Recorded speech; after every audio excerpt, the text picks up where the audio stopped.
The United Nations warned that heavy rains and flooding will hit major areas in Yemen in the coming weeks.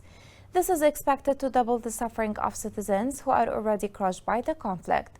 The following report has more details.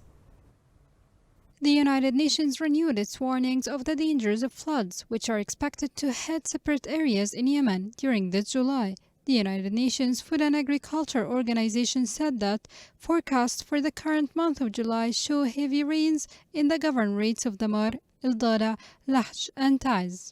The organization warned that about 1,500 people are at risk of being affected by the moderate floods in these areas. The UN organization also stated that last June, Yemen witnessed heavy rains which caused devastating floods that drove dozens of people into poverty. According to the governmental and human rights reports, during the past month, many homes, agricultural areas, and properties were severely damaged, in addition to the death and injury of dozens of individuals as a result of the heavy rains and torrential rains that hit most of the country. As soon as the rainwater falls and the torrents flow, anxiety and terror spread among the citizens. It's not only the torrents that worry them, but the mines and explosive devices carried by the torrents that the Houthi militia planted on the roads, farms, and areas they reached.